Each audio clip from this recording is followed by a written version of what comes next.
Hi மக்களே, டின்னருக்கு time ஆகிட்டே இருக்குது. டிஃபனுக்கு சாம்பார் செய்யலாமா, சட்னி செய்யலாமான்னு யோசிச்சிட்டே இருக்கீங்க அப்படின்னா இந்த மாதிரி ஒரு கிரேவியை ட்ரை பண்ணி பாருங்கள். டேஸ்ட்டு சூப்பராக இருக்குங்க.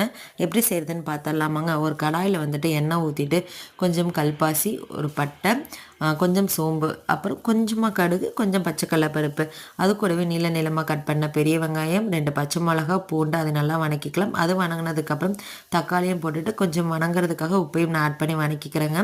அது கூட வந்து பார்த்திங்கன்னா மஞ்சள்தூள், வரமிளகாய் தூள், குழம்பு மிளகாய் தூள் 3யும் ஆட் பண்ணி வணக்கிக்கிறேன். அது கூட பார்த்திங்கன்னா கட் பண்ணி வச்சுருக்க காளானையும் ஆட் பண்ணிக்கலாம். காளானுக்கு பதிலாக கேரட்டு, பீன்ஸு, பட்டாணி, உருளைக்கிழங்கு ஆட் பண்ணிக்கலாங்க.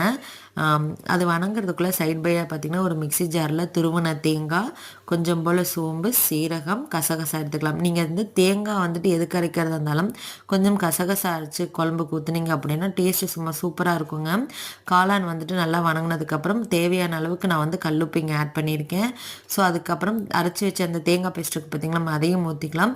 கொஞ்சம் மிக்ஸி ஜாரு கழுவி அந்த தண்ணியும் ஊற்றிக்கலாம். நல்லா கொதிக்கட்டுங்க. நல்லா கொதித்து பச்சை வாசனை போனதுக்கப்புறம் வந்துட்டு காளான்லாம் வெந்ததுக்கப்புறம் கொஞ்சம் போல் மல்லித்தலையை வந்துட்டு கட் பண்ணி போட்டு இறக்குனீங்கன்னா சூப்பராக டேஸ்ட்டாக செமையாக ஒரு கிரேவி ரெடி ஆயிருங்க.